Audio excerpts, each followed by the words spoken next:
Hey, hi everyone, good morning. Hi, good morning, Shrikant. Good morning.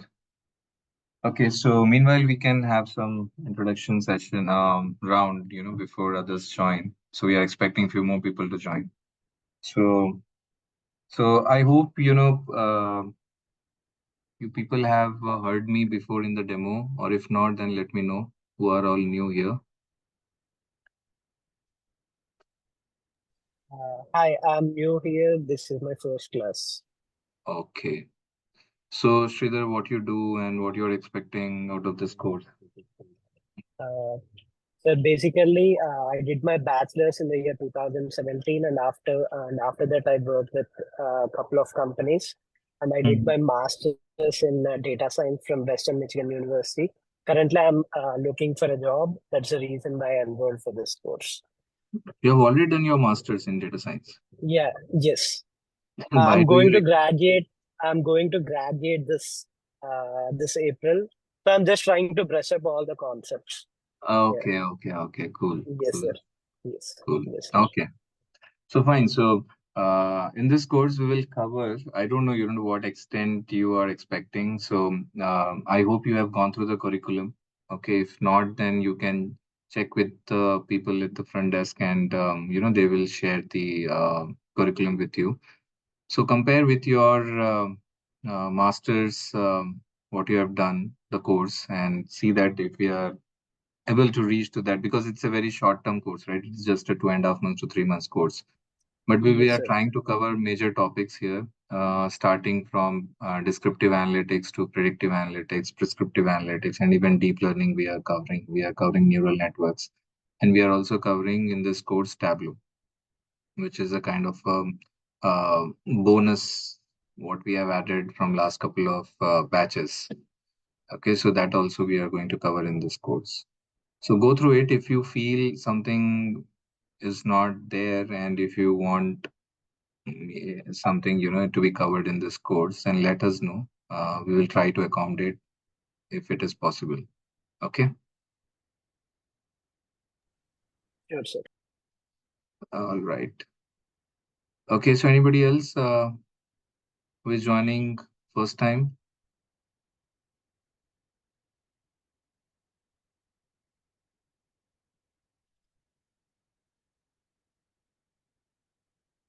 Okay. Good.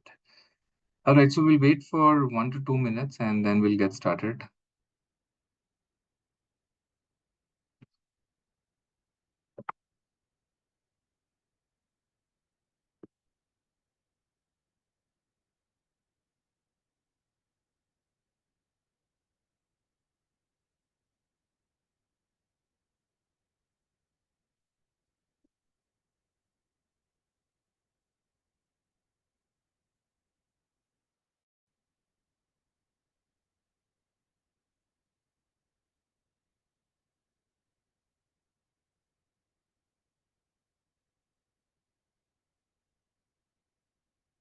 Okay. So meanwhile, others join. Okay. So why don't we do something else in this time? Um, let's discuss about some solutions which you guys have witnessed in your real life, which you think could be a data science or AI solution. Can anybody tell me? And see, indirectly or directly, okay, we are the consumers of these data science and AI. Sometimes we are aware of it, like, okay, we are using some AI tool, some AI application, but sometimes unknowingly we use it. Just can you think from your daily life, what are such solutions we are using, okay, currently in our lives, okay, in our daily lives? Anybody?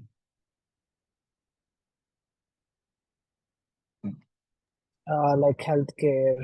Uh, Give me the example. well, In healthcare, how we are using this AI and data science. so in order to predict the patient's, uh, say for example, if he's suffering from anything, any kind of disease, we can able to identify his whereabouts, like what exactly the disease is, how to prevent it, Mm-hmm. like identifying the health factors. Yeah, these are by the this is data. something Sridhar, probably you might be aware of it by reading some blogs or somewhere, right? But I'm saying Yes, sir. something which you have experienced it. Did Okay. I don't think you have experienced this part, and I don't want anyone to experience this particular solution. Uh, Okay. but anything which you have seen in your real life, you have experienced it. Okay, that's something if you can think of.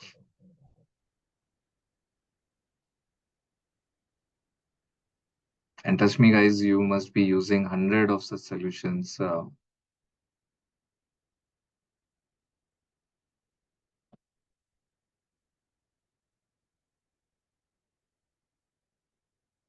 You are using smartphones, guys.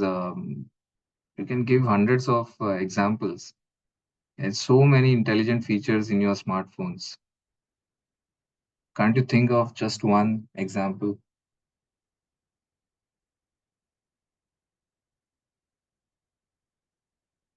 Just give me one smart feature which you are using, okay, on in your daily life, which is helping you to do your job better or making your life more comfortable.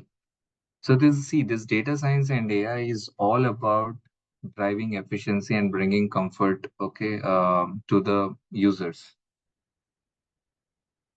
Okay, so you must be using Ola and Uber, right, for booking the cabs. That is also an AI solution. So see how accurately it identifies or detects the nearest cab and predicts the time and fare, cab fare, and predicts gives the optimal route to the driver. That is a very good AI use case. You are using YouTube all the time. Yeah, we watch YouTube videos, right? There you will find recommendations of the videos. That is again a AI feature. Just take two mobile phones, okay, one your and one your friends, and watch the same video. You see, are you getting the same kind of recommendations? Would you get the same recommendations? Yes or no? Yes, yes, Sridhar. Yes? Yeah. Test it.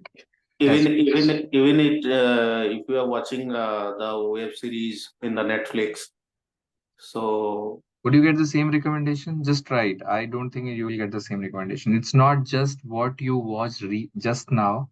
It also consider whatever you have watched in the past. All your past history will be also considered by the algorithm, to provide the recommendation. Just take you if you can go and try in your take anyone's family member's mobile phone and your phone and watch one particular video. Okay, and after that you see whether you are getting the same recommendation. After that, close the YouTube and then open it. You'll see that you will get different kinds of videos in both the phones. So it is more of a personalized recommendation which is happening. It is not a general recommendation. If somebody is watching a particular video, it is not giving recommendation based on that video to everyone. It will take your past history, the that person's or that user's history also into consideration to give the recommendation. And it happens in every application, like when you take Instagram, when you take any other this applications, it will make it more personalized based on all your past interactions and history. Okay, and then that is also considered as one of the AI solution. Any other solution you can think of?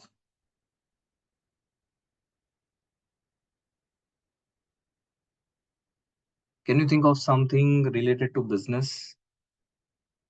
If somebody is whoever are working, they can think of how in business this data science and AI is being used.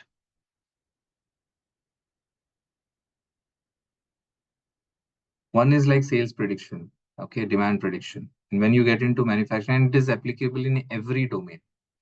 So every business would want to have some understanding and some insight about how their business may look like in the near future, okay, in the next quarter or in the next month or in next year. How it would help them? It would help them in better planning. They can plan their resources properly, okay, optimally. Okay, and there are multiple other solutions. One solution you can easily tell is the chatbot. Every businesses, they are using chatbots now. Okay, that is again one of the AI solution. So there are thousands and millions of such solutions, okay, you will find in business. Okay, every day I get a unique requirement from the customer. So there are so many use cases, so many business problems in the industry which can be solved through data science and AI. And when we talk about data science and AI in the previous classes, we have seen how broad the spectrum is. It is not just one or two algorithms. There are so many algorithms, which fall under this bucket of data science. Okay. And we have also discussed what is the relationship between data science and AI. Can anybody tell me, whoever has attended my previous classes, can tell me what is the relationship between data science and AI?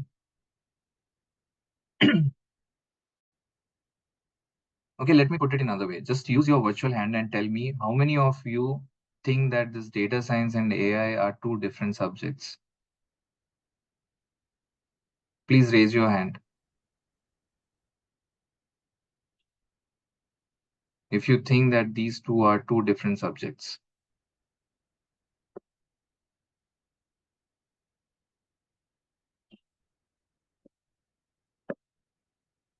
Guys, I want you guys to be more interactive. You can unmute and you can talk. As we are in a virtual world now, okay, nobody can see your face, you can talk. So don't be shy. As I understood, Srikanth, AI works on the data. The data Yes. is deals with the data science. Right. So here the data is a common element, right, for data science and AI. And when we talk about data science, it is a science. It is a discipline where we use certain algorithm and methods and techniques and apply on the data to extract meaningful insights. So basically what we do is the intelligence part, the knowledge part, the extracting of that knowledge, from the data is done through data science. And when we talk about AI is also is a kind of an intelligence, okay, which we are embedding into the machines to behave like humans. So that intelligence part comes from data science only. Because extracting the intelligence and the knowledge from the data is not simple. Okay, you have to apply certain science, on top of it, certain scientific method you have to use, to extract that knowledge. So that is done through data science. So the common element between the data science and the AI is that intelligence part. Okay, and for that you have to use data science techniques and methods to derive that intelligence. And the person, who the professionals who have the understanding about this science are called as data scientists. Okay, but when it comes to AI is a very broader space, and I'm iterating it multiple times. The people who are listening me from past 3 classes, okay, they might be thinking that I'm repeating the same thing again and again, but this is very important because I've seen currently people get carried away if somebody says that, okay, we are teaching you AI. They'll prefer to join that particular course rather than joining a data science course. But that is where, you're making a mistake. And now there are a lot of institutes outside. What they are doing is we will teach you AI, we'll teach you how to build chatbots, we will teach you how to build object detection models. We will teach you computer vision. We'll teach you this and that. And people get fascinated and people say that, okay, now this institute is teaching me AI. Okay. Okay. So I will go and join this particular institute. Okay. But that's a mistake most of the guys are doing. Okay. You cannot become an expert in AI without knowing the science behind it. They can show you one or two solutions which may excite you. Okay. You may see that, okay, now this chatbot is just talking like a person, okay, like a human being. How cool is that? Okay. But to build that kind of a solution, there's a lot of scientific method or the techniques which you have to use. And that you something you cannot get it just like that. For that, you need to understand the basics. You need to understand the fundamentals. And that we will teach you in this data science course. In this data science course, from the beginning, from the statistics, okay, you need to understand this, how this whole subject got evolved. And then only you able to understand how these complicated solutions are built based on that basic fundamentals. Okay. So AI is a broader field where the intelligence part is coming from data science, but when somebody is developing a chatbot, it is not a data scientist job only. It is a bigger team play there. So just imagine, okay, chatbot you have developed on your own local system, right, as a data scientist, and it is running fine. You're asking question, it is responding. Now it has to be integrated on certain applications. It has to be get deployed on certain application. Now let's suppose in any organization there are thousands of millions of users who have to use that particular chatbot. You know, as a data scientist, it would be not my job, to go and scale that particular solution. You have to go for some other team support and help to scale that particular solution. Okay, so realistically, AI solution, when you're talking about AI solution, it has to be at a larger scale. Take any solution. Okay, when you talk about recommendation system on YouTube, just imagine how many users are there on the YouTube, how many users are viewing the videos on the real time at the same time, and how quickly this YouTube application will is providing you the recommendation system. So it is a complete a big data processing. Okay, so building any AI application is not one man's job. If somebody is telling that okay, we will teach you AI, somewhere okay they are fooling you. Okay, we can, and whatever you are learning, you are just learning one aspect of AI. So data scientists will be part of that AI team to build that intelligence part rather than all the peripherals, all the wrapper on top of it and the scaling part, everything, deployment, managing, governance, everything, will be taken care by different teams. So there would be an application development team, there would be a data engineering team, there would be a DevOps team, there would be UI UX guys team. Okay, there would be a testing team. Okay, I'm just talking about a very simple AI application. But if it is a complicated application where the information passes from one system to another system, if it is a complex environment behind the scenes, then we will need some functional and domain expertise and some more technical folks, which who are well versed with that kind of ecosystem and environment. So we need those people also. So to cut short, AI and data science, they are not two different fields. There is an overlap. Overlap is of that intelligence part. The data scientist's job is, to bring that intelligence piece, from the data, okay, and then feed it to that AI application. Okay. So that is the relationship between data science and AI. All right. So, and guys, stop me anywhere if you have any kind of a doubts. I'm saying outside world, as this data science and AI is a buzzword outside. There's so many courses are coming. There's so many institutes are coming up. They are telling that okay, we'll teach you this and we'll offer you this and all. You have to make a cautious decision like what you have to want to learn and how you want to learn. You can go and you can learn chatbot. Okay, you can go and learn some kind of computer vision solutions. Okay, in 1 month's time you will be able to build computer solutions, but the bigger piece you will miss it. What is the bigger piece? I have a 17 years of experience as a data scientist. Has been more than 12 years now. Okay, I know that in real world how things happen. Okay, everything cannot be solved through chatbot. Okay, I'm saying it is not even 5%, in overall spectrum of this data science and AI. Okay, after this generative AI coming, even that traditional way of building a chatbot has gone. Now we are using chat GPTs and all these latest LLM models, to build those chatbots. So chatbot is being dealt better by these LLM models. So that part is being evolved. So the people earlier who have learned just chatbot, just knowing, how to train the chatbots, now that knowledge is gone waste, right? So I'm saying to survive in this particular area, you need to have a basic strong, the fundamental strong, that science part. You cannot become a data scientist in 2 days or 3 days. there is a science behind it which you have to learn from the basics. You need to understand the concepts in detail, and from there you have to start your learning path. So do not look out for shortcuts, guys. If you look out for the shortcuts, it may work for some time, but after that, again, you will get stuck. So the people who I've seen people, okay, so in their CVs, they put that, okay, I've trained chatbots, chatbots. Okay. Earlier, there was a time where people were looking out for the people who can train the chatbots. But now, after this coming LLM, that role has become obsolete. Now, nobody's asking them. Okay. So, like that, there are multiple other such kind of things, okay, which you are seeing in this whole space of AI and data science are happening, as it is so evolving, so versatile that you don't even know what is going to happen tomorrow. So in that case, you have to be open for multiple opportunities.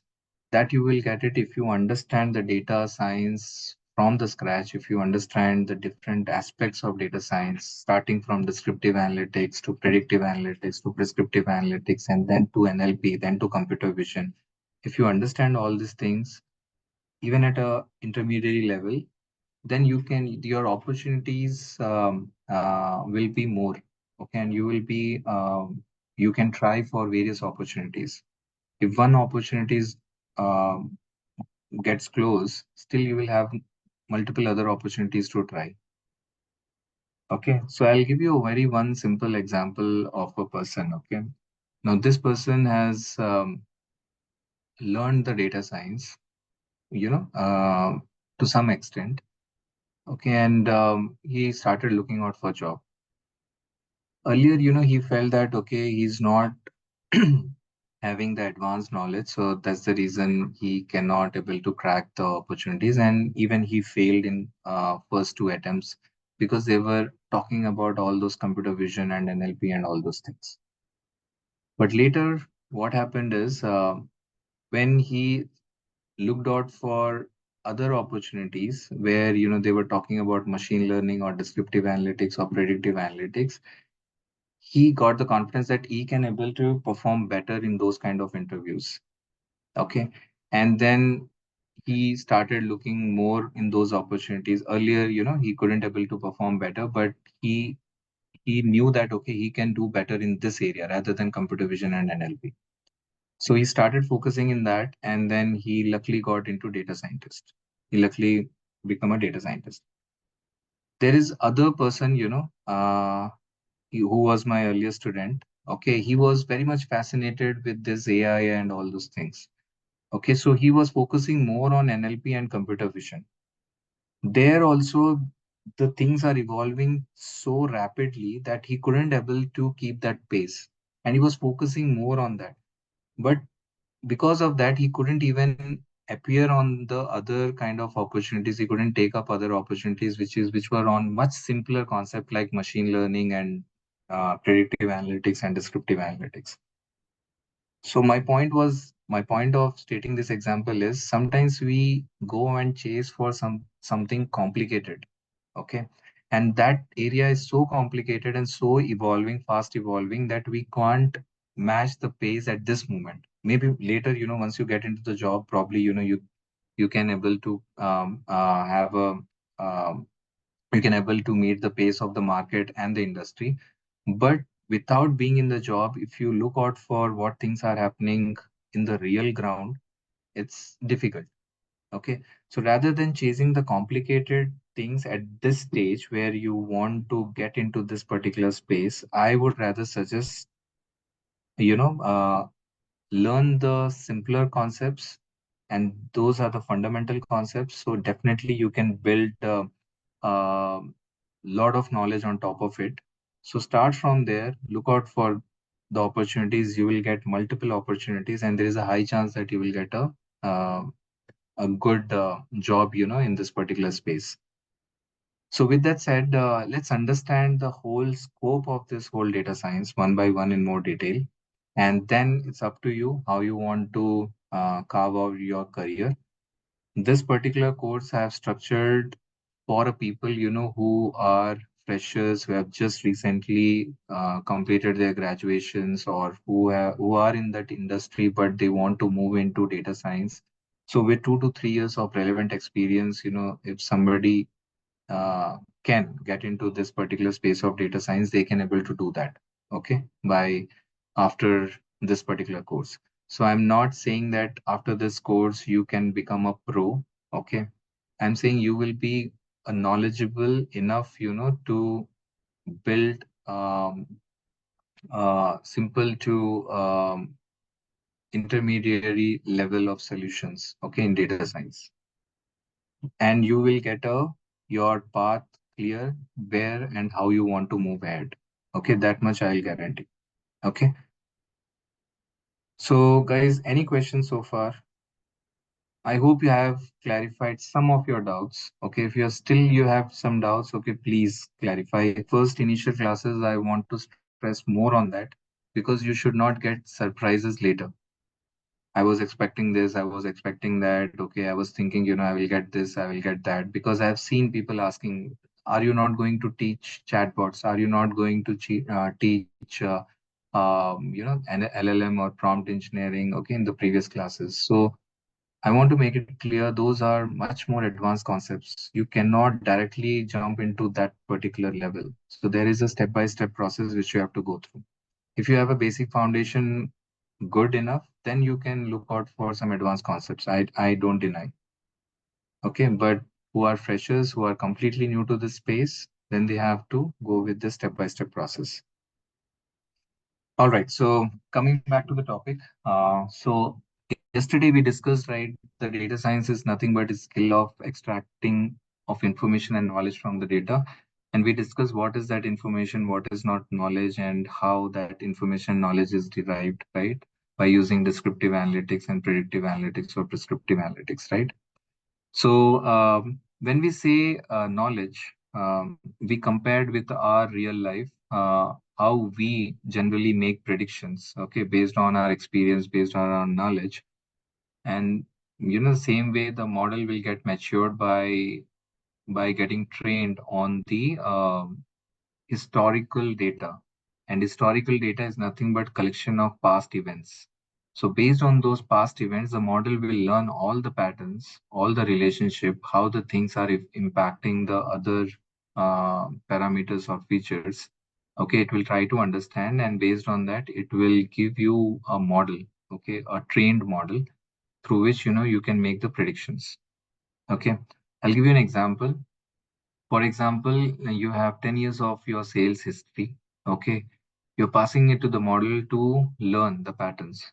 So what it will do is, this is a mathematical, when I'm saying model, this is nothing but a mathematical uh, uh, procedure, okay, through which it learns the patterns.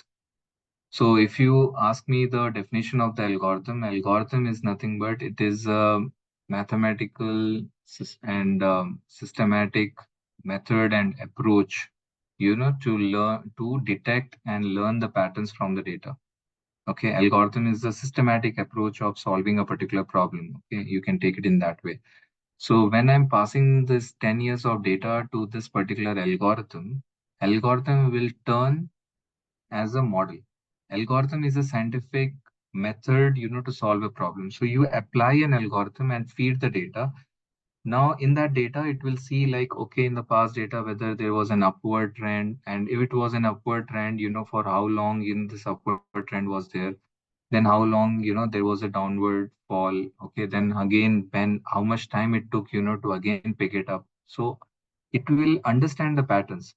If there is a some kind of a distinct patterns, like, okay, in the January there is always in multiple years, okay, in almost, uh, out of 10 years, in 8 years, in January there is the lowest sales. So the model will learn that pattern. Okay, in January, typically there is a lower sale, and it will quantify also, because all these are numbers, right? It will quantify like how much percentage um, dip in the sales they may expect in January. So that is considered as a seasonality. So it will capture the seasonality. It will capture the trend. Okay, so in any time series data, which is like if there is a timestamp and there is a value, we call it as a time series data. There are three components. One is level. Level means the minimum value which you will find across all the timestamp. Okay, all the months, all the years, that is known as level. So that is the minimum level at which, your sales will happen. After that, there would be a trend. Trend is what over the period of time, do I see there is an upward trend in overall sales? So let's suppose 10 years back, my sales was 2000. Currently, now it is 20,000. It is overall whether it is an upward trend or not. That component it will derive. Then it will derive seasonality, which is kind of a cyclic pattern. So like in January month, all the time my sales were down. In the December months, it's the highest. Always there is a highest. And it can be because of various reasons. Because December being the last month of the year, a lot of festivals are there, okay, like Christmas, New Year, and all those things. There could be a chance that there could be more sales. So all these kind of things, through this algorithm, can be detected, can be extracted from the data, and that becomes an information and the knowledge. And then this algorithm will be capable in stitching all this together as a model, which you can use, to predict. So we call it as a sales forecasting. Now, once the model has learned the patterns, like whether it is an upward trend every year, there is a 2% increase in the sales. That kind of a quantification, if the model detects and understands from the data, and it also understands the seasonality part, it will stitch all that together and make some systematic and guess about the future sales. So with the model, the business will get a indication or indicative guess about the future sales. Like in the next month, you can expect, the model says you can expect the sales somewhere between 3,000 to 4,000. How accurate that model is, all that thing we will discuss. There is a process. First you train the model, then you have to test the model. Once you test the model, you see that how good your predictions are, then only you will go and deploy that model and make it uh, available for the business to consume that model. Without testing, you never ever you are supposed to deploy that model. So it has to be tested, and once after testing it has been proved that it is giving a good prediction, then only it will be made available for the business to use. Now, once the businesses gets an idea that, okay, your monthly sales, the next month sales is somewhere between this range. Now, based on that information or based on that knowledge, the business will make a plan. They will plan the budget, they will plan the resources, they will make all the planning, okay, and everything. They will make the production ready for that to meet that demand. All that thing will be depend on the forecasting. Now, imagine if that forecasting goes wrong. If it goes wrong, entire planning will go wrong, right? Let's suppose I was expecting a demand of 2,000 to 3,000, but all of a sudden I got the demand of 6,000. Firstly, I won't be able to fulfill that demand. I will lose the opportunity. I will lose the business, right? Second thing, I even may lose the customers' confidence. Okay, I may lose the customers also. So imagine how big impact it would be on the business. Same way, if the forecast, I forecasted for 5,000, but actually it happened only 2,000. Again, so much waste. Okay, I'll procure the raw material. I have procured the raw material thinking that, the demand would be of 5,000, but I got only 2,000 or 3,000. So the raw material for that balance 2,000 to 3,000 units will go waste, or else I have to store that into my inventory. All my budget, planning, everything will go for a toss. Again, that's a big loss for the businesses. Okay, so building an accurate model is very, very important, guys. Okay, and you are seeing how impactful those solutions would be on the business. Okay, so that's the reason we say that it improves the business outcomes with the power of the data. So as a data scientist, our daily job is, to bring out that value from the data by understanding, what is the business problem, what outcome business is expecting, and then bringing those output, from the data. Okay. So I'm explaining you at a high level. Then later, when we discuss about every concept, you will see some real example and you will understand what kind of complex business problems are getting solved by data and how. Okay. So as a data scientist, we should know what kind of business problems can be solved through data, and how it can be solved through data. So data scientists should also have a business understanding also to some extent. And one more, guys, again, I will stress here, this data science is not a technical field, complete technical field. It is not like .NET, is not like Java, it's not like any other Salesforce as a platform, AWS. It's not like that. Here you are not learning a technology, guys. Here you are learning a complete science.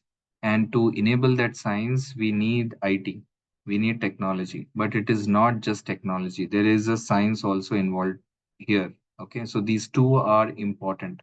So in that way, and there is a third part also, which is business. You need to have a business acumen. You need to have a domain understanding.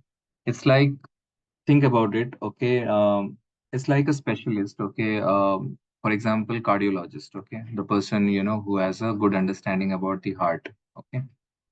If you go to that person, technically he's also expert, right? He understands the anatomy of the heart. If there is any problem in the heart, he knows, what kind of medicines, what kind of tools can be used, for surgery and for treating a particular health problem, right?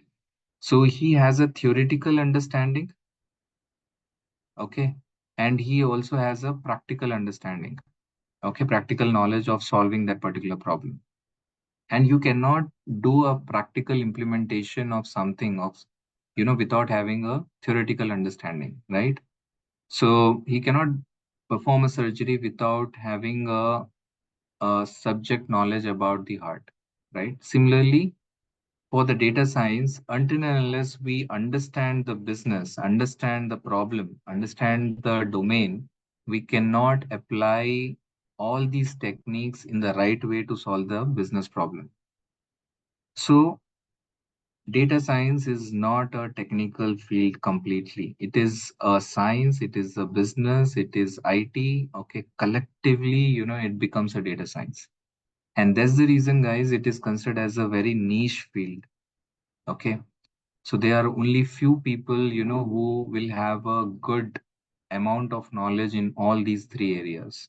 If you focus only on one, it is very hard to survive.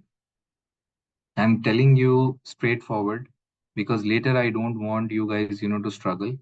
Okay. So you need to have understanding, not from the day one, guys. Okay. Don't take it in that way. From the day one, no one expect, to have all these understanding. Okay. If you are a fresher with some level of theoretical understanding and some level of IT, you can become a data scientist. It's just like I always compare this profession with doctors. So also the doctor, okay, the day one after MBBS, people are not going and treating the patients, directly. They have to work along with some seniors, right? They have to go with some internship, okay, where they have to learn how things are happening. They have this science knowledge. They also know, how to use tools and medicines, but they don't know, how, where and how to use it because they don't have the experience. In similar way, when freshers are hired in data science, they will be aligned to a senior people, and they will be keep working along with them, along with their guidance. And that's how they will start learning about the various business problems and how those are being treated, how those are being solved by using this particular data science. Okay, so so do not compare with any other courses. You may see that your friend might be going with for a .NET course and Java course or a Python course, okay, and he is completing that course in 1.5 months and he's looking out for job. Here you may say that, okay, data science, what the hell, 2.5 months and so many things to learn, okay, and it is hard, you know, it is not as simple as that. And you may also focus more only on the technical part. of this course. Like we are covering Python, PySpark. So you will be more concerned on, okay, if I learn this Python part, if I learn this PySpark, I can become a data scientist.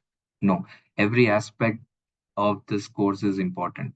The theory classes are also important. The practical classes are also important. The use cases which we are all discussing in this course, that is also very important, to understand how the real problems are getting solved through this data science. Now, after saying this, everyone might think that, okay, now it is too much, right? Too many things to learn. I want a quick job. Okay, I don't want this kind of course. I want something, a course which I can learn in 1.5 months. In the second month, I should get a job and I should start earning 12 lakhs per month, right? People might be always, nowadays, I'm saying the youngsters, this generation, they don't have patience.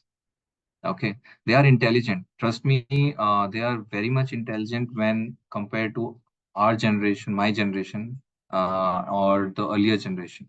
People are very smart. I have two daughters, and they are. I see that they are more smarter than me. Okay, they at that age, I was a completely dumb guy. Okay, I was a shy guy, but I am seeing that now kids are so um, fearless, and they are so smart, so intelligent, but they are not channelizing that intelligence properly because they don't have patience. And the same time, they are losing patience.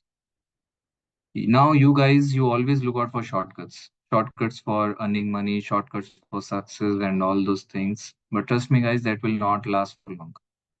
Okay, you can go and enroll for some other course, probably you may even get a job of 12 lakhs.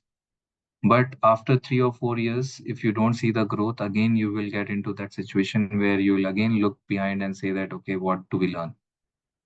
I'm saying that thing will go away in this data science because there are so many opportunities. I'm not saying you can only go and check. You can go in any job portal. You can go in any LinkedIn site. Okay, you go and search for data scientist role.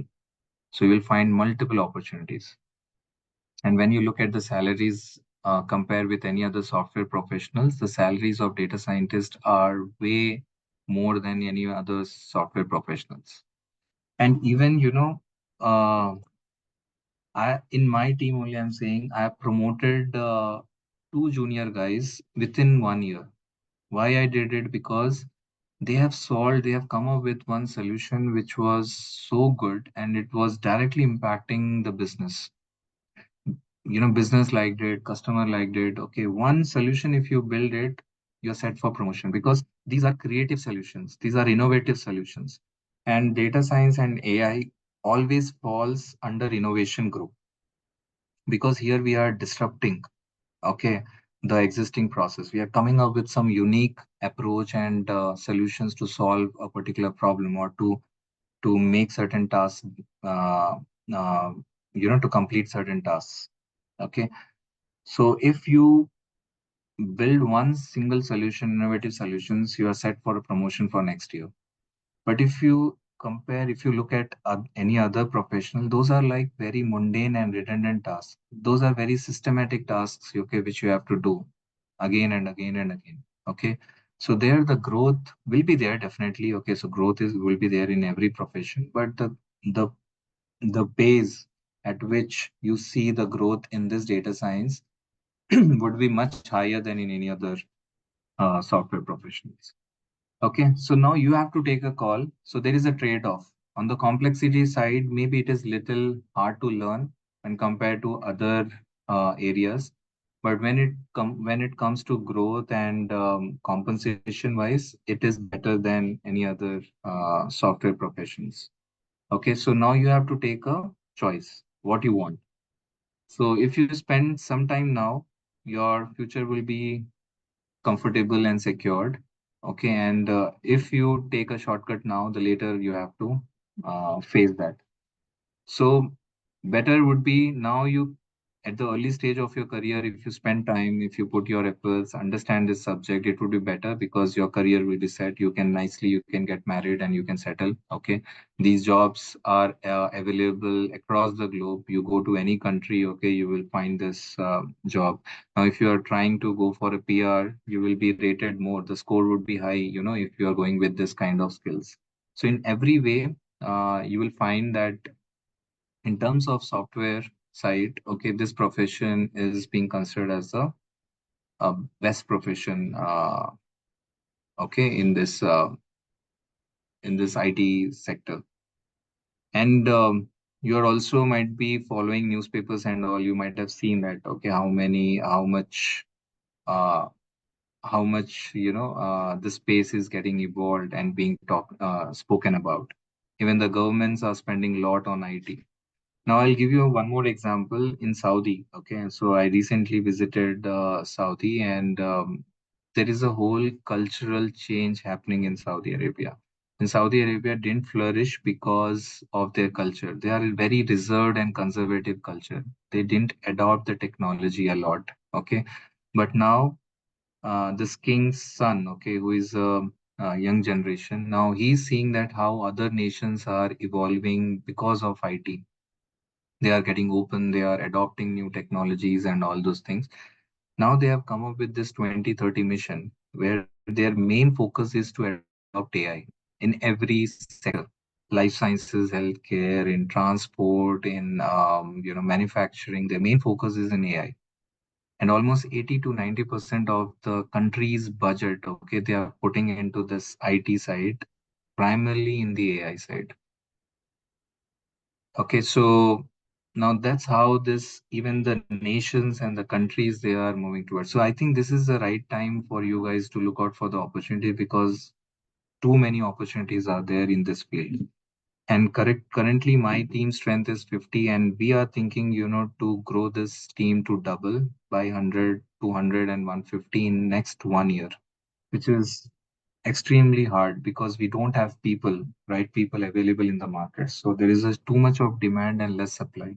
And that's where the prices of these data scientists will go high. And we are hiring data scientists at very premium cost if we are liking those data scientists. So this is the opportunity, guys. Put little bit of effort and get a job. And it is very interesting. You will like it. Earlier, just like you, when I was thinking to transition my career into data science, even I was scared.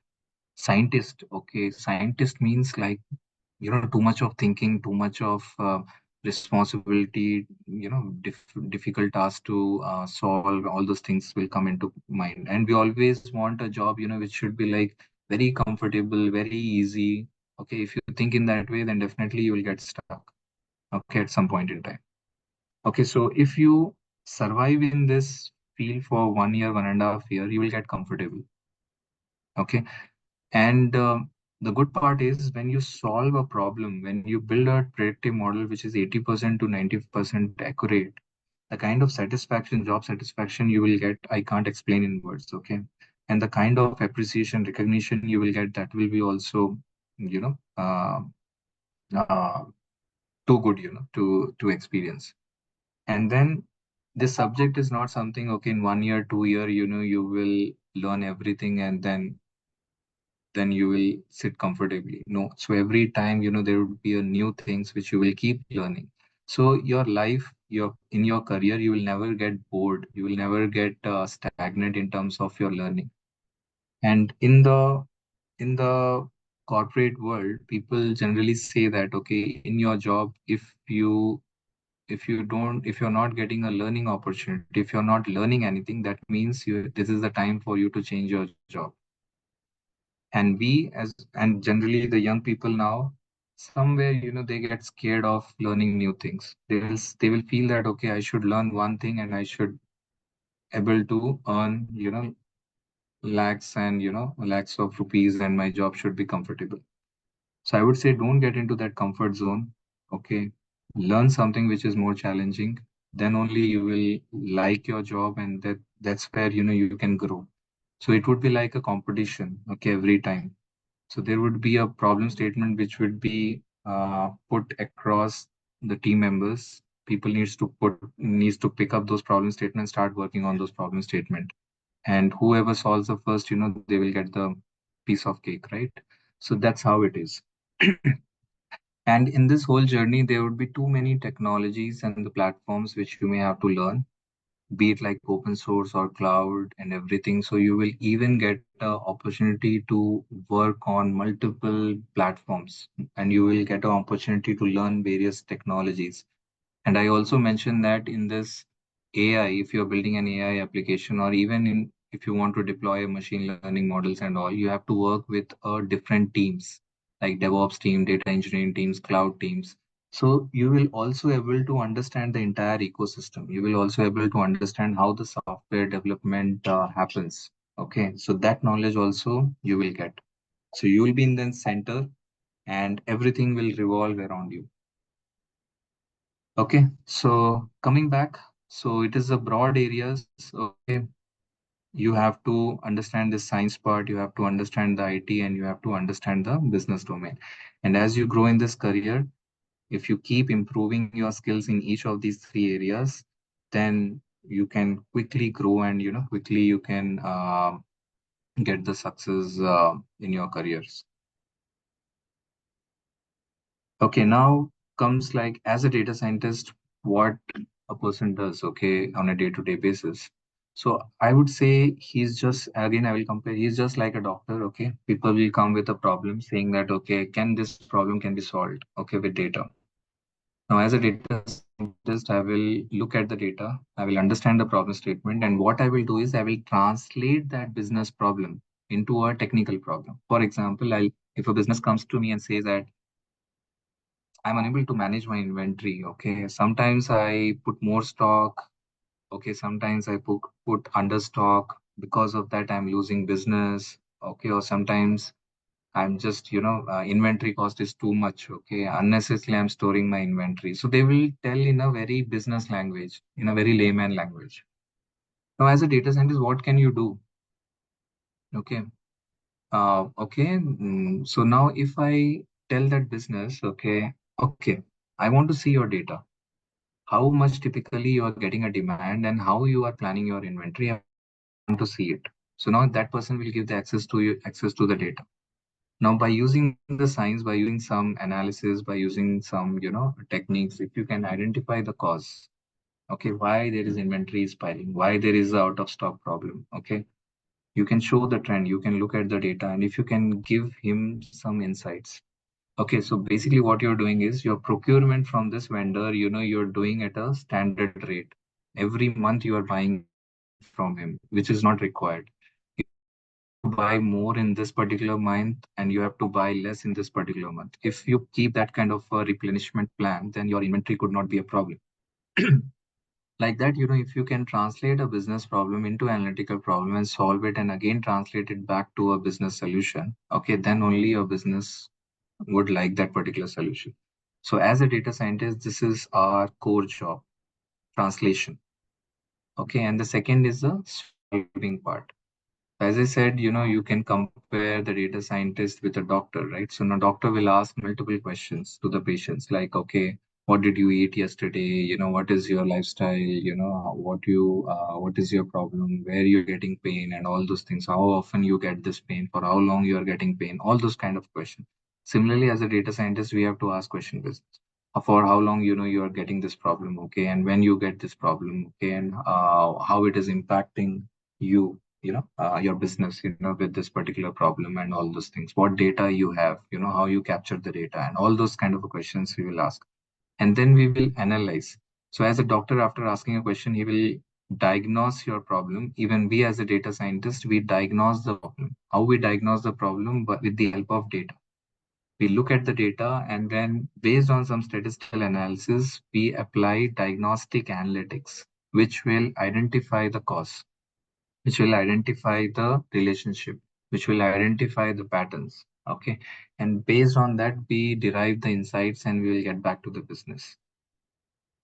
And same time, we also go with some complicated or advanced solutions by developing a predictive analytics.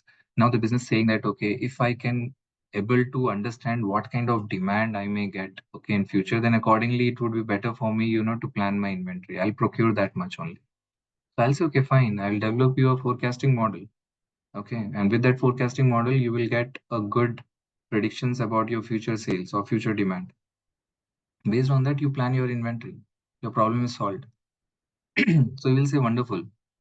Okay, then the business will say that how accurate that model would be. I'll say that by looking at the data, I can tell you, how accurate the model would be. And let's suppose after looking at the data, I will go as a data scientist, I will go and explore the data. I will try various algorithms and I will get let's suppose 85 to 90% accuracy. I'll go to the business, I'll say 90 to 95% accurate this model would be. I'll say, fantastic. Okay, fine, good. And that's how the solution will be made, and it will be made available for the business to use.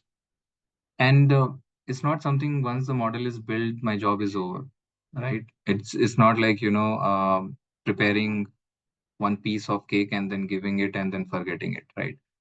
Then again, continuously I have to monitor. Okay, the monitoring is also very important. Model monitoring. Model may get deteriorate. The model may giving a good predictions now, but may not give a good predictions later. So I have to continuously monitor when the model is getting deteriorated. Okay, and if it is getting, if the accuracy is falling, then again I have to take that model and I have to fine tune it. I have to further, try to improve. Probably I may have to retrain that model. Okay, all that thing I have to do. So the model monitoring, model governance is also the part of data scientist responsibility. Okay. Now, yes, somebody has a question. Yeah, go ahead. Yeah, when you say the model may get deteriorated, so Right. if it is being continuously trained on data, like It is not continuously trained. It is trained once and then we deploy it. okay, So continuous training doesn't happen. so It's not. Go ahead. Go ahead. Finish your thoughts.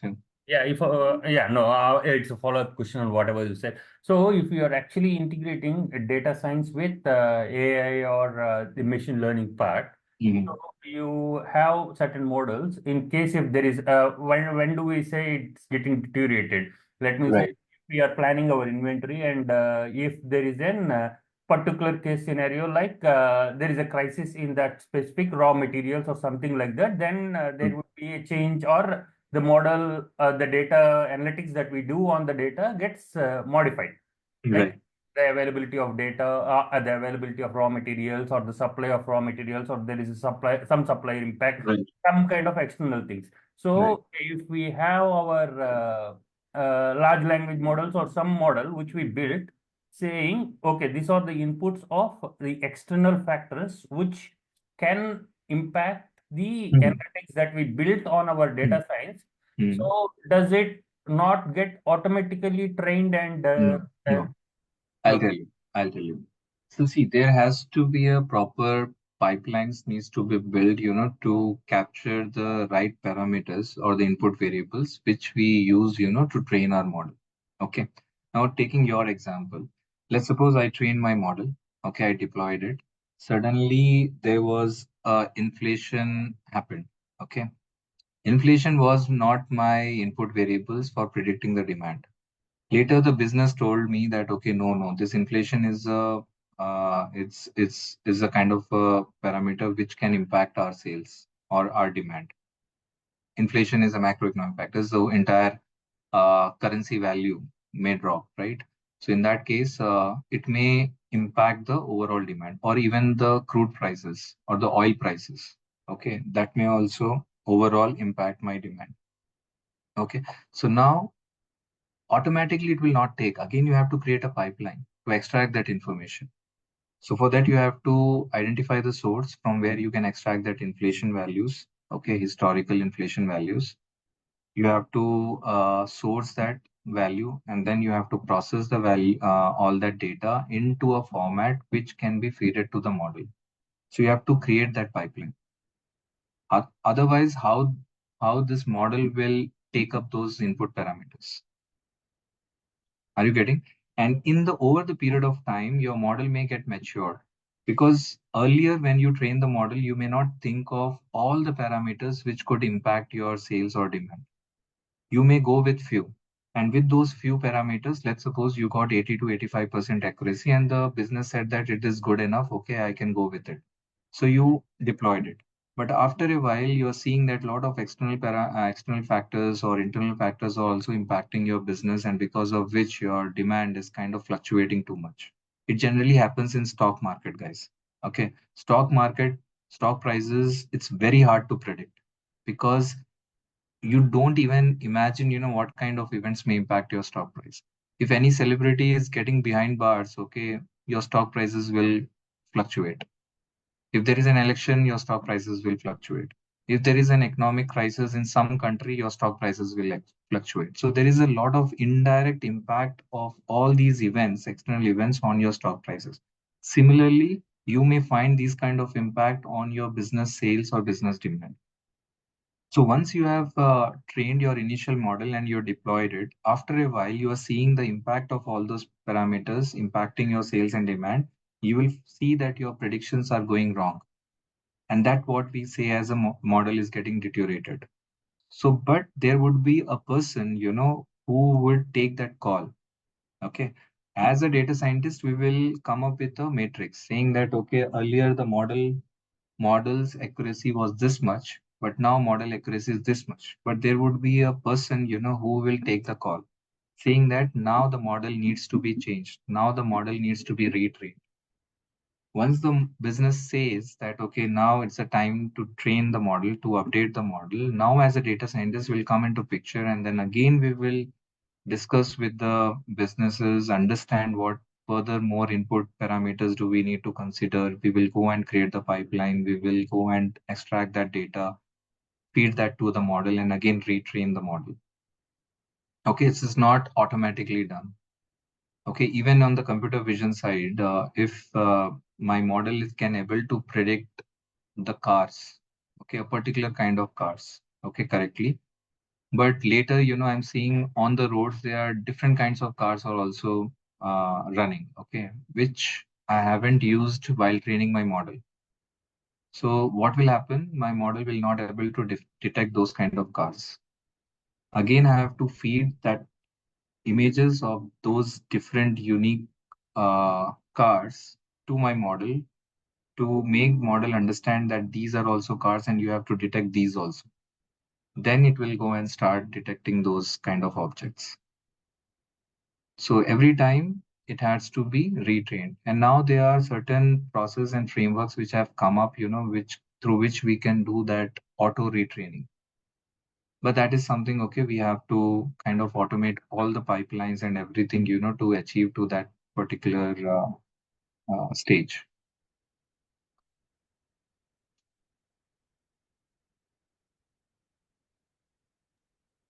Thank you. Got it?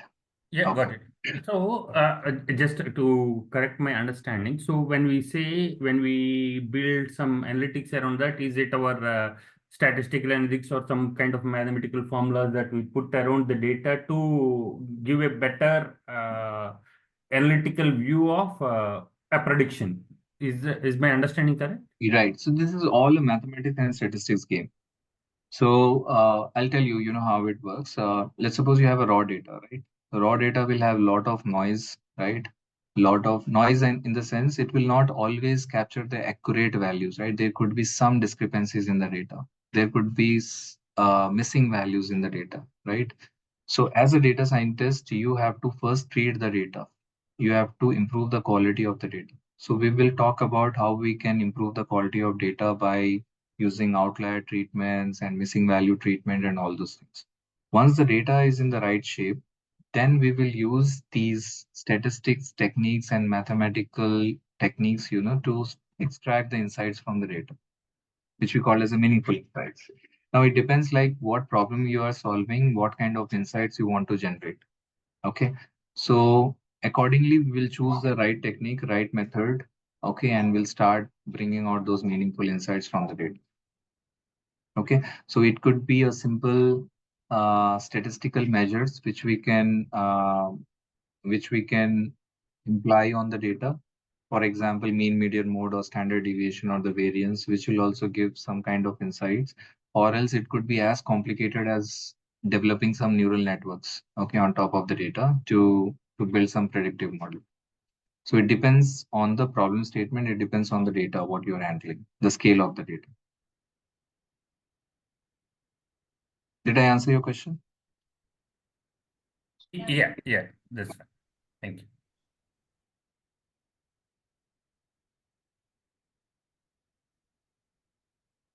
Am I audible? I said, yeah, that should be good. Yeah, cool. Okay, yeah, thanks. Okay, so as a data scientist now, you might have got an understanding, what would be the role. Okay. Now, in some of the cases, the solutions would be as complex in terms of deployment that you may have to reach out to various team members. Okay, so I'll give you a simple solution, one example, which we have recently built. We have developed one warranty analytics solution where we have to estimate the extended warranty cost. So what we did is we got the access to the data. So we got the data of the claims data. So for example, you purchased a car, right? So there would be a manufacturer warranty which comes when you purchase a new product, right? It's a 2-year warranty. Whatever defects will come, okay, we will resolve it, okay. But after that, if you want to go with some kind of an extended warranty, it will come up with a price. So now our to us the problem statement was, how can we come up with the right amount for any particular product? How you can able to estimate it? This was a very vague business problem. Okay, it took us some time, for us, to translate that problem statement into a technical problem. So what can we do now? He's saying that I have 100 to 150 product categories, and each of the product categories there are 300 to 400 products. I want one single solution which can dynamically able to estimate the warranty cost for 1 year, 2 years. Okay, so how it can be done? So what we have done is we took the data. So data identification was also a challenge. And again, I'm not scaring. It is not done by one single person, guys. There would be a functional guy, there would be a business guy, there would be senior data scientist. Okay, so everyone. Okay, it happens in a team. And this is something also I like a lot. So a lot of brainstorming happens, guys. Okay, we get into a meeting room. We discuss. We get a lot of understanding from various people. Okay, the functional guy explains about the process. So a lot of good discussions here we have to go through. Okay, so after understanding, a lot of designing, a lot of thinking, logical and analytical thinking happens. So we use the whiteboard, we put the things all together. It's just like solving any mystery. Okay, we put all the things onto the board, and then we will decide how to solve that. After putting everything, okay, we found that okay, if we can get a claims data, like people in the past, what kind of problems they have come up with, and what kind of claims they have done, okay, in terms of when they come to warranty. This will give a pattern in terms of knowing that what kind of problems they come up with, for a particular product, and how much cost generally goes to solve that particular problem. If we get that pattern overall for a particular product in next 1 year, how many times a particular user or the customer can come, for a checkup or for a, to solve that particular problem. Okay, that's something we identified through some statistical analysis. And based on that, we came up with some approach which is scalable and through which, the business can able to estimate the warranty cost. So fine, that was fine. Now the challenge came, how to deploy it, how to make it useful, how to make it available for the business, because business cannot write code, right? They cannot run the code. Okay. So they need to have some simple platform, through which, they can able to select the product. They should select the time period, and they should able to get the estimated cost. Now, how it can be done? So now for that, we went to application development team. We explained this is the problem, this is the solution. Now you have to come up with some kind of an application around it. Now again, the designing happened. Okay, so we designed it together. We took the business inputs also. We came up with a layout and design, and we started developing the application. But there is another piece. Now the data which we need to source, we had to source from multiple sources. Warranty was sitting somewhere, the product details were sitting somewhere. Okay. all that data was we need to capture from a particular databases and the applications. So for that, we needed data engineering guys, okay, who has helped us in terms of extracting the data from all these sources. So they have to develop a pipelines and all those things. And then we need to have to develop a kind of a data lake or database, to store that level of data. Okay, and then comes the deployment part. So deployment means, how can we choose the right infrastructure to deploy that application, because the user base was high. So again, we reach to DevOps team. So overall, what I meant to say is, to solve a particular problem, and you may require help from various teams. So as a data scientist, you have to play that pivotal role, because you have to explain everything to each of these team members so that they can able to help you out in terms of deploying and productionizing that particular solution. So in that way, again, one more responsibility of the data scientist is, collaboration and coordination. Okay. So that is also will come. And don't worry, that will come over the period of time. Okay. Over the period of time, your understanding will get matured, and you will understand, for what kind of problem you have to reach to whom. And that's how, the visibility of data scientist will be high. Okay. Because every team member will start knowing you. Okay. So this is what the data scientist does on day-to-day basis. I hope you got some good understanding about the role and the responsibility of this guy. So I'll stop here. Okay. So by now, I think you are getting some better clarity about the space, about the role. Okay. And once we are all comfortable, then we will get into a subject. So before that, whatever query, whatever questions come into your mind, please feel free, to ask me. Okay, Rajesh, you have a question? Yeah, go ahead. Yeah, hi Srikant. So today is my first class. So Okay. yeah, I'm a working professional in this data engineering already from 4+ years I have. Mhm. So I would like to upgrade my profession. So is worthy for me? So can I Obviously, learn? Yeah. see now what will happen? I'll give you a scenario in my organization only. So when as a data scientist, we go to data engineering team, as I mentioned just now, and we just go and talk to them and say that, okay, can you help us in this solving the question? I've seen there are multiple people who reached out to us saying that, okay, we also want to be part of data science team. Can I go and transition? Can I shift my career from data engineering to data science? I don't know whether you got an opportunity to work with data scientists or not, but in our organization, we work very closely. We work in tandem on every projects. So there are many people, from data engineering, they moved into my team, because over the period of time they understood, how these all things work, and they also learned this subject on their own. Okay. And then they asked us, for one opportunity to be part of this group, and we have given them some kind of projects, and slowly they picked it up, and now they have become a data scientists. And there is other thing also happening in this field.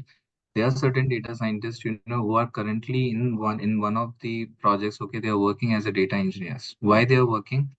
Earlier there was a reluctance. People, who are data scientists, they don't show interest of doing data engineering. But now data engineering is also becoming a part of data scientist responsibility, because until unless you don't get a data, okay, the right data, you cannot able to build any kind of analytic solution on top of it. Now it becoming a data scientist job, to source the data from various databases and creating a pipeline, pre-processing it, and then using it, for model training. Okay, so as you grow in this career, if you have a data engineering understanding and knowledge, over the period of time, it will help you out, because currently that is also one of the expectation from data scientists doing data engineering part. If you're already in data engineering, if you get into data scientist, now you will become a kind of a full stack data scientist who can even do data engineering also. So I think it's a very valid path. Okay. So people are doing that. So if you understand this whole space and if you feel comfortable, make that transition. Okay. And then it would be good for you. Yeah, thank you. Makes sense. Thanks. Yeah. Yes, Satish. Hi, Srikanth. This is Satish here. Yeah. So Right. I am completely into infrastructure domain. So I am looking for moving into data scientist role. So what do you think like Infrastructure would means be what uh, infrastructure? Cloud infrastructure. You said you are from infrastructure domain. So what can you elaborate that? building servers and workstations and Okay. coordinating with Hardware. networks. Is it hardware? Like a hardware, you can say. But Okay. yep. Yeah, perfect. So see, in data scientist also get sometimes, get into the hardware things also. What kind of infrastructure do we need, to host some kind of solution and even to train the models. When we are training the deep learning models, okay, we need a different infrastructure. When we are training a forecasting model, we need a different infrastructure. When we are dealing with text data, NLP, or Mhm. computer vision, we need some GPUs and all, to process it quickly. So Yep. if you have a good understanding about all these infrastructures, still it will add value to your data scientist profile. I'm saying, see, as a data scientist, as I said, they are in the center. Everything, infrastructure, cloud, DevOps, engineering, everything revolves around it. So if you are coming from any of these background, it will some or the other way it will help. So for example, instead of reaching to DevOps team, if you have a DevOps understanding, you can do it on your own. So Yep. that will make you different from other data scientists. If you are coming from the infrastructure, rather than going to a infra guy and asking him to set up all that infra, if you do it on your own, then again it will add value to your profile. Okay, you will Yep. be considered different than the other person. If you are into testing and if you were into application development, now you can do it on your own only after developing a solution. You need not to reach to any particular team. So in that way, you will be having additional skills which generally a common data scientist will not have. So that will again further elevate your profile. So one question on that. So as an infrastructure guy, I have to build a lot of servers for various applications in my roles and responsibilities. But the scenario that we were discussing today on the business part, wherein you had to give a solution to the business, you have to go through a lot of brainstorming with a lot of people, and it might take some time, and it is something creative. So when you do not get a solution, or when you are trying to work on a solution, what do you do on a day-to-day basis? What are When the you when basic we roles and responsibilities on day-to-day basis is what? So you're saying when we don't get a solution, a direct Yeah. solution, what we do and what typically we do on day to day, right? So day to Yeah. day, these only, right? Sometimes we get into a discussions, when it is a new problem, we try to come up with some better solutions around it. If we don't get any solution at that time, what we do is we propose some other solution, whatever we think in that particular situation. It's not, and guys, every problem cannot be solved through data science. Yeah. Sometimes businesses will throw multiple problem statements and saying that, okay, see that if you can solve. If you don't find any solution, it's okay to go back to the business and saying that, okay, this problem cannot be solved because you don't have the data. You don't, and this cannot be translated to analytical problem. Okay, because it is not in our control. If they say that, okay, the weather is kind of impacting my business cannot control the weather. Okay, Yeah. so you can say that what you can only do is you can predict the weather and you can take preventive measures. That's all you can do, but you cannot control the weather. So like that, we have to educate the business by saying that, okay, which kind of problems can be solved, which kind of the problems cannot be solved. And we are saying when it cannot be solved, then we have to give them the reasons. So for that, we will develop reports, we'll develop some kind of our finding reports. We go back to the business, we create slides and presentation, we give them presentations and all. So this is like day-to-day job. Mhm. And we spend a lot of time in data analysis and then data curation, data pre-processing, model training, model testing, model deployment, and even, coordinating with multiple team members in terms of productionizing a solution. So all these are considered as a day-to-day job. And there would be some time, okay, what we do in our organization is on a daily basis, we take out some time. We have put it like in a weekly, there should be these many hours you have to spend in learning. You have to learn some new thing. And there would be internally also, we have a R&D team where we have set our targets that we have to come up with some innovative solutions, okay, in this particular time period. So people also work in those kind of initiatives also. Yep. Sounds good. So one last question. So in the scenario that you gave today for the warranty of the product, so how do I convert this solution into a return on investment, like from the business perspective? Okay, I am coming to you with a problem, which is like, okay, we all want to know warranty of the product, like 1 year or 2 years, or and then how do I convert that into a return on investment on the amount of time spent by the data scientist and the Right. investment? Like, I'm just thinking from business perspective. So But that's a very valid question. Basically, that is done by senior data scientists, okay, who has a good understanding of the domain, along with the business analyst or consultants.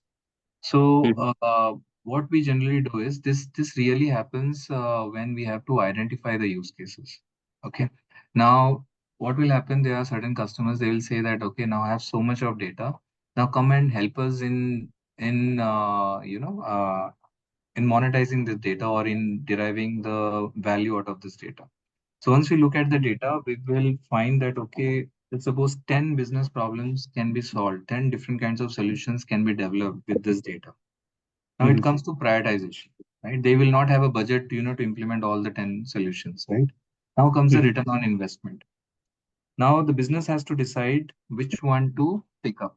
The solutions which has high ROI, return on investment, they may pick those first, right? Anyone will pick those only, right? If there is high returns. Now, as a consultant, as a senior data scientist, what we will do is with this existing data, with this existing landscape, to build these 10 solutions, how much efforts would be required? Okay, that's something we have to estimate. So let's suppose the first solution, okay, will consume 20 hours with a cost of $2,000. Okay, so like that, we will do the estimates for all the use cases. And we will, and the consultant, the person, who has a good business understanding and knowledge, they will put some score on the ROI. Okay, they will put some score on the impact. This particular solution will be of high impact, and it may reduce or it may give returns this much. It may reduce the manual effort by 10%. It will reduce the manual man hours by 20%, or it may increase the revenue by 10%. So that would be the impact. Now the business has to take a trade-off, like, okay, this much cost, this much returns. Now, based on that, they will prioritize. Okay, the first two projects looks to be good because the impact is very high and the cost is also okay, and the timelines is also okay. So with a very limited time and limited money, if I can able to derive that much value, then I should go with those kind of use cases. Okay, so that's how. So until the senior and our senior data scientist doesn't decide on that, so there will be no work on the solutions. It will be just a problem statement. So both business and senior data scientists collectively decide. Yeah, got it. Yeah, thanks, Srikanth. Yeah, that's all from. Any other questions? Yeah, possibilities. Satish has my hand raised before me. Is Satish done? Okay. Yes, Satish done. Yeah. Oh, okay. My question is more about accumulating the data. So if we are doing some statistical analytics and business has requested us to do some analysis, and we do not have the required data or in the format that is required for doing our processing. So how do we go about procuring? Do we actually talk to the data leak team or the team, or do we generate our own data? How do Both. we go? Both. So both the ways. So if we know that a data is sitting somewhere, okay, and we need help from data engineers, to pull out that data for us and to make it available for us, to analyze, then we will reach out to data engineering team and ask their support, saying that this data is sitting in this particular database or from this application. We need your help, to extract that data from that place and, to store in a common repository from where we can leverage that data for our analytics. That's one way. Second way is like if we don't have the data available anywhere, okay, in that case, even we go and generate the data. So there are certain techniques and methods which we will discuss. We call it as Monte Carlo simulations, okay, which will try, to generate more data. Now, even we are generating the data by using some generative AI models, okay. So with that also we can generate some synthetic data which we can use, uh, for our model training. So multiple approaches, all that thing we will discuss in detail. So we seek data engineering teams help also, and to some level we do it ourselves also. Thanks. Okay. Yeah. All right, guys. We will connect tomorrow. Okay. If you have any further doubts, then we will discuss it in tomorrow's class. All right. Thanks. Thank you. Have a nice day. Thank you. Okay. Bye-bye.